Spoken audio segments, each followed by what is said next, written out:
Yep.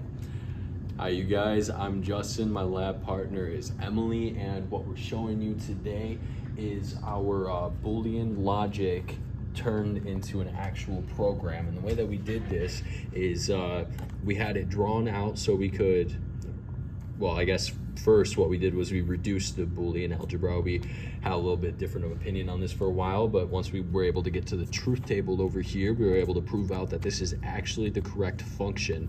So with the truth table, what we did was we basically grabbed these 4 different functions and made it true that the x would be powered on, because that's what this is saying. And then that's how we found out that this is the correct function. This correlates directly with this and works mechanically.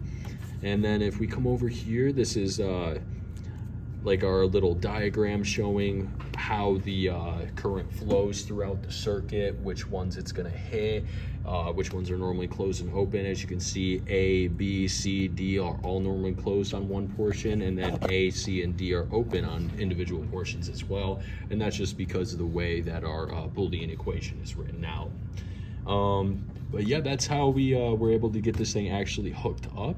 And now in order to get the program to work properly, we had to turn all this into a program for the PLC to be able to read.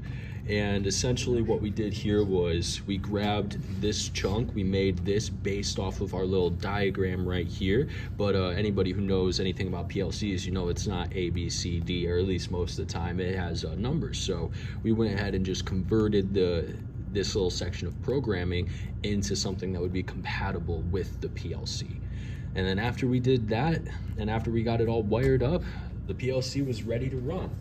So essentially what we have going on here is, if you saw before, B is actually 0 in our program. So this is gonna be, this is gonna be B, or 0 depending on which one you're looking at. This is going to be our basically emergency stop. So if you see at the output, whenever this pops on 0, the output's going to turn off.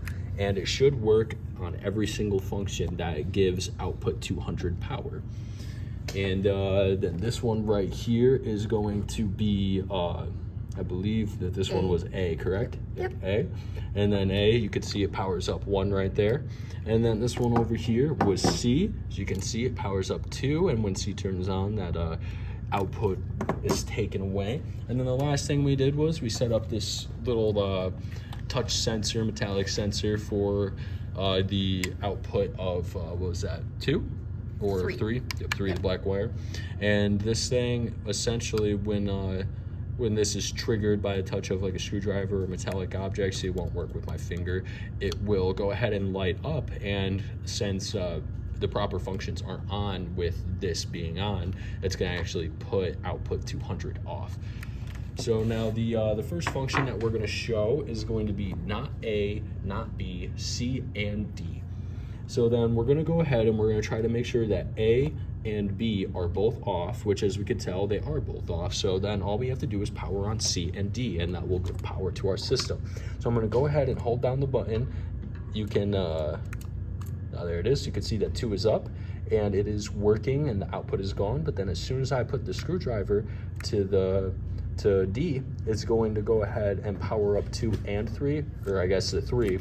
And then with 2 and 3 being on at the same time, we are hitting our output because the logic statement of not A, not B, C, and D is factual.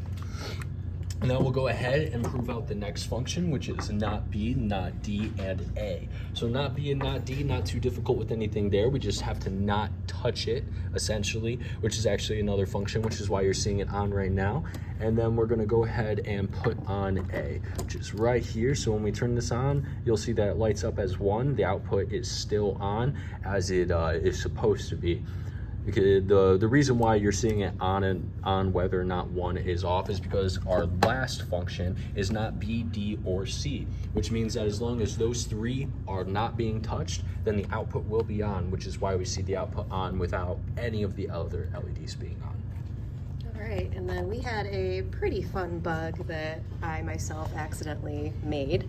So I hooked up all the inputs, I hooked up the sensor, all the push buttons were working. You know, I would hit them, they would power on just fine. But the sensor, even though it was activating, and you can see by the little light right there, the sensor would not show up on the inputs. And it was a good couple hours. I'm like, I don't know why this sensor is not working. Well, I took a multimeter with a friend and we checked all the inputs. It turns out I accidentally grabbed a sourcing PLC. And as you know, if you have any sourcing inputs, they cannot go to a sourcing input PLC. They have to be syncing inputs. They have to be opposites. So that was our fun bug, but I swapped everything over to a syncing PLC and now it works. So yeah, that's our circuit. Heck yeah.